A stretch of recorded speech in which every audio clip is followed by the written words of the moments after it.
So we will continue our discussion in this chapter, that is relational algebra and relational calculus. So here we'll talk about some binary relational operations, and the most important binary relation operator is join operator. So join is normally denoted by this symbol. As you can see, it's sort of a bow symbol. So that bow symbol represents the join. And what actually happens in join? The sequence of Cartesian product followed by select is used quite commonly to identify and select related tuples from two relations. So when you apply the Cartesian product, what it gives to you? It gives you all the possible combinations between the two relations. But when you apply a select condition or you restrict it, so you can only get those tuples which are required. Okay, so special operation called join combine this sequence into a single operation. So rather than going through with the select operations and then the Cartesian product, instead of that, we have this join operator which can do the same job.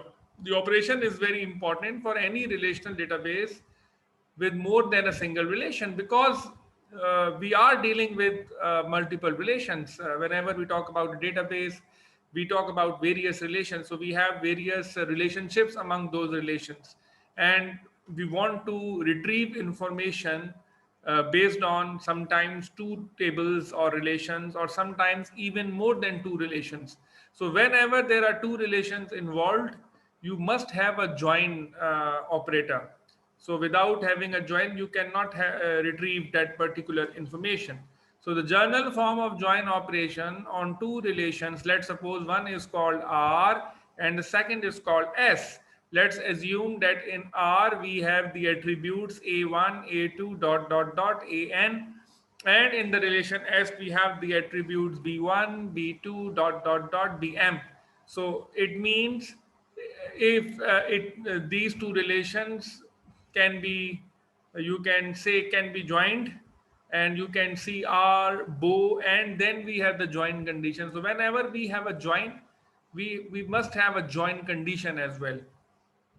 uh, and that joint condition may be, in case of equijoin, we look for the common attribute in both the relations, or sometimes we are also using non-equijoins, which we will see in the next slides. So where R and S can be any relation that result from general relation algebraic expressions. So in that way it can be represented. Example, considering the company database example, which is the continuous example in the chapter. So let's assume that you want to retrieve an information, that is that we want to retrieve the name of the manager of each department. So now the problem is the name of the manager of each department is not represented in the department. The information about that particular manager or an employee is in the employee table, and the department information is there in the department table. So in our schema, the employee and department are basically have a relationship.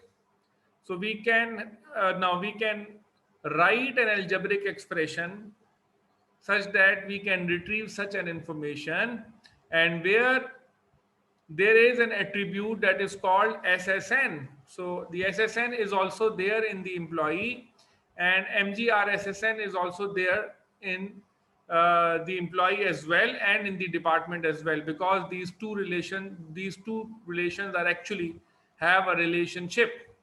And that relationship, if you remember, that relationship is 1:many relationship. So it means that we have that value over there. So there you can see the department manager SSN is equal to SSN. That is the condition which is attached with this bow sign, which is called a join operator between what? Between two relations. The one is called department, the other one is called employee. So what will happen? It will combine the tuples of department with employee, and wherever these two values equate, they will give the department name and the manager name based on this particular condition. And that is why This condition in this case is called the join condition.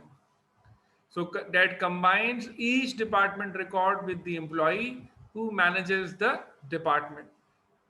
And it can also be represented in this format. This is what? This is RA format, and even you can write in this format: department dot mgrssn is equal to employee dot ssn.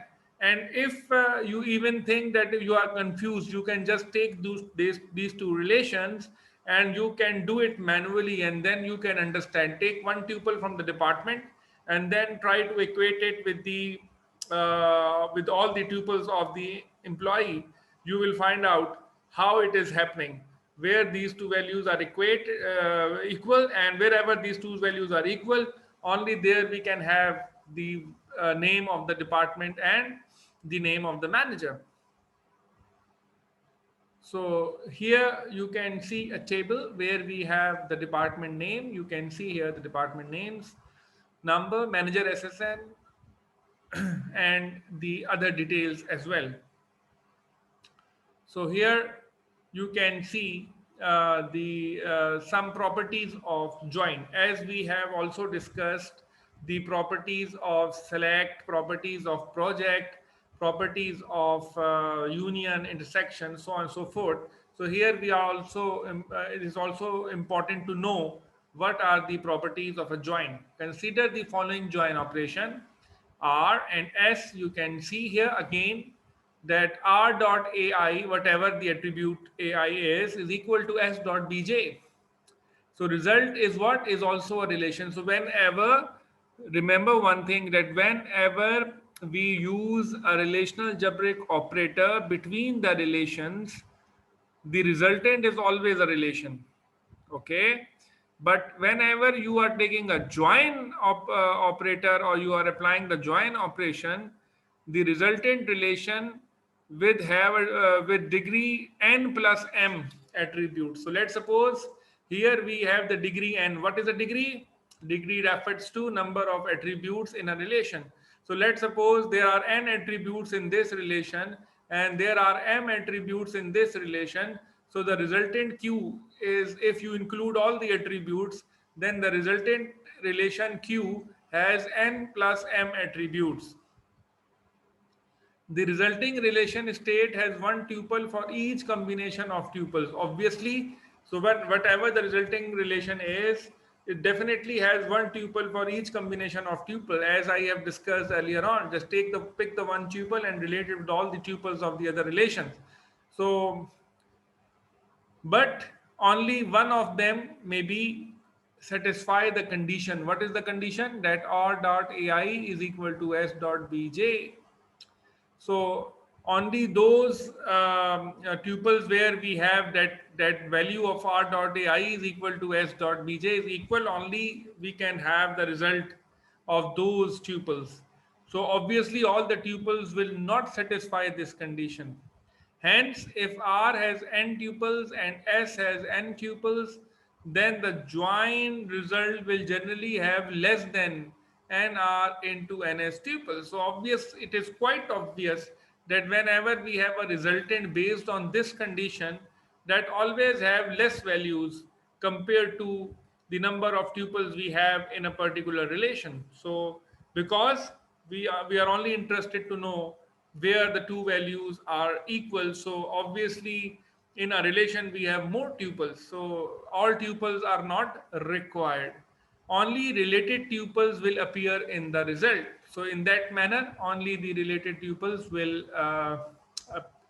appear in the result. Okay, sir.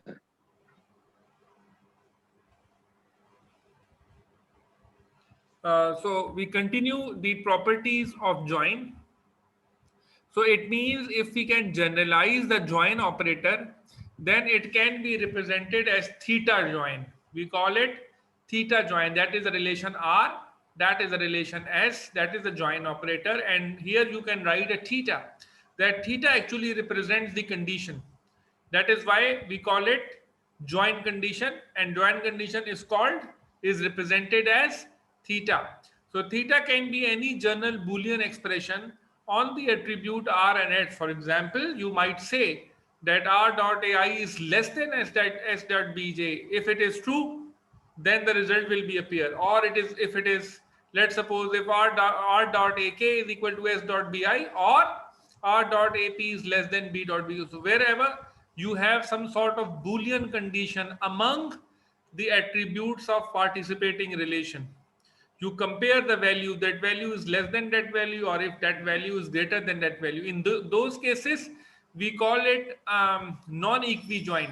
And wherever we talk about an equijoin, there it means that we want to relate an attribute. So wherever we relate a particular attribute, we want to see the value of the same attribute appear in both the relation, then we call it equijoin. Even in the case of equijoin, that is also a theta expression. So most joint conditions involve one or more equality conditions and added together. For example, so we might have more than one conditions where we can say like this, that R dot AI is equal to S dot BJ and R dot AK is equal to S dot BI. So here we have two conditions. So if we have two conditions, we can join these two conditions together. It is possible. It depends on the query we have. So if we have such a query where we have more than one condition, we can have a join expression or a complex theta expression. So equijoin, as we have discussed earlier on, the join is the same, but equijoin operation normally involves join conditions with equality comparisons only, where whenever we apply the equijoin operator between two relations, there must be there must be same attribute, which is a binding attribute between these two relations, will be there. If there is no binding attribute or same attributes appear in both the relations, then we cannot apply equijoin conditions. In other words, we can say that if you can see your conceptual model, or if you can see your ER diagram, so whenever we have a relationships, like one is to one relationship or one is to many relationships or other type of relationships, we can have an equijoin expression, we can write an equijoin expression. So such a join where the only the comparison operator use equal to. So wherever we have an equijoin, the operator, comparison operator which we use normally is equal to, like we have seen in the earlier example, that R dot AI is equal to S dot BI. So it's called in the result of an equijoin, we always have one or more pairs of attributes whose names not need to be identical, that have identical values in every tuple. So it is not necessary that the two attributes must have the same name in the two relations. As you have seen in the earlier example, when we have compared, when we have extracted information from employee and department, in one table we have MGR SSN, and in one table we have SSN. So actually, if you see, you might say that there are two different attributes. They are not two different attributes, they are different titles of the attribute, but both are representing the values which are taken from the same domain. So that is why those values are being compared. That is the concept of equijoin. Then we have the concept of natural join. Another variation of join, which is called natural join, normally denoted by asterisk, was created to get rid of the second attribute in the in an equijoin condition, because one of each pair of attributes with identical value is superfluous. So natural join operator has only one significance. That significance is what? That it get rid of superfluous attributes. So whenever we compare two attributes together, it will not give the values of both the attributes. It will give the value of only a single attribute, because it otherwise it is superfluous. If I will represent both MGR SSN and SSN in the resulting relation, then it will not sound good. So only have one value of attributes. The standard definition of natural join requires that the two join attributes or each pair of corresponding join attributes have the same name in both relations. So if you go with the standard definition, so according to that standard definition, we have one condition. That condition is that the corresponding join attribute has the same name. So it must have a same name. So if it doesn't have the same name, then you can retrieve only one of the attribute. If this is not the case, what we can do? You can rename the operation, and we can rename it first, and then we can have the result in the next expression.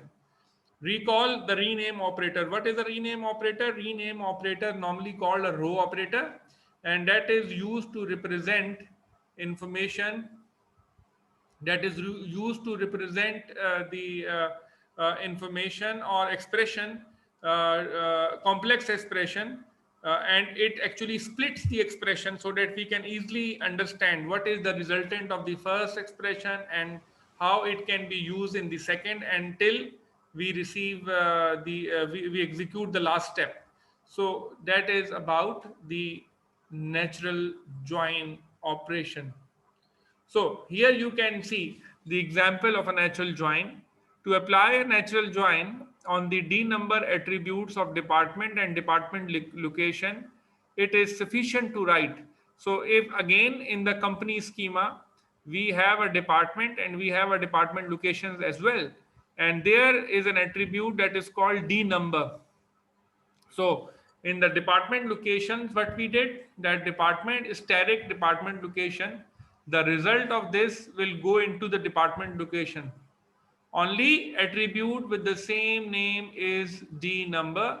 So an implicit join condition is created based on this condition, and you can see right now department dot, here you can see dot D number, which is equal to locations dot D number. So we have now the same attribute that is called D number.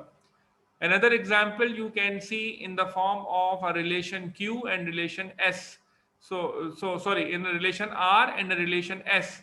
So in this relation R, how many attributes we have? You can see A, B, C, and D. And in the relation, we have the attributes C, D, and E.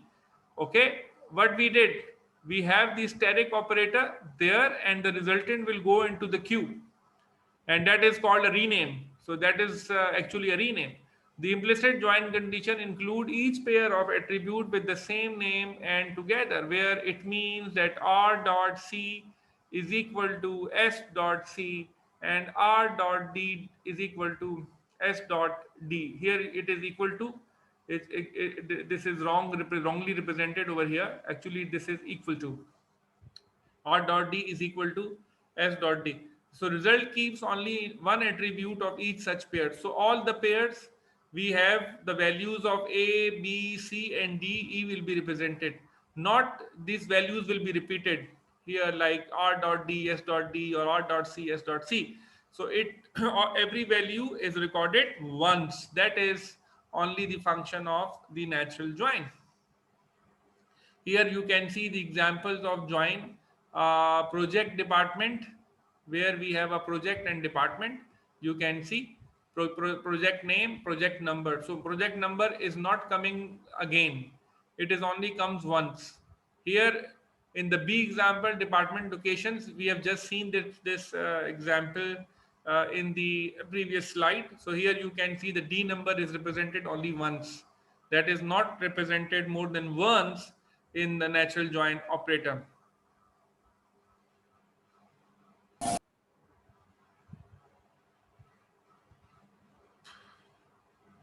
So complete set of relational operators, you can see this is the complete set of all the operators. That is select. When select is used, when you apply a certain condition to restrict the tuples or restrict the records. When you apply the project, when you want to restrict the columns, you want to have only few attributes or few columns in the result, so then you use project. When you use union, when you combine the tuples of two relations, Similarly, difference when you want to exclude the tuples of the second relation. Rename is used to rename your operation, and normally it is used whenever you are dealing with complex query where more than one operations are involved. So if you want to break this, then you can use rename operator. Cartesian product.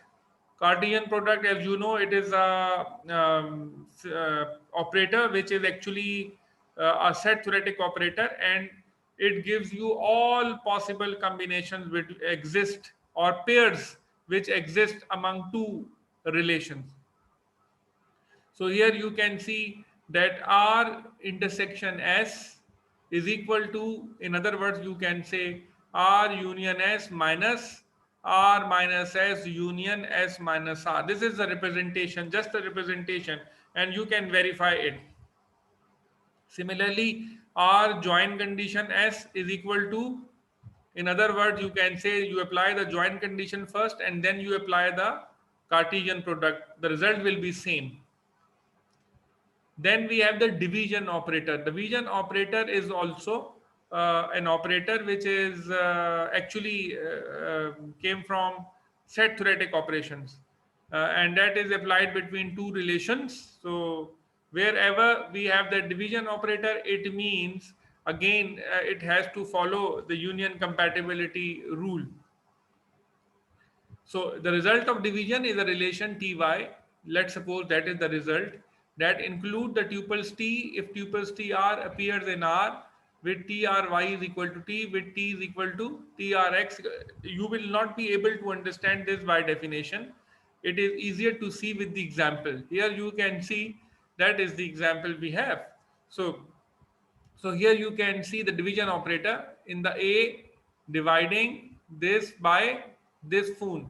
So let's suppose we have SSN P numbers and Smith P numbers. So we divide this with P numbers. So only two values will appear, that is 453 453 453 and 1 2 3 4 5 6 7 8 9. You can see only if it is divided by this relation we can get these two values. Similarly, if you apply the same condition over here and you divide it by R divided by S, you divide it by S, so you can see that you have the value B1 and B4.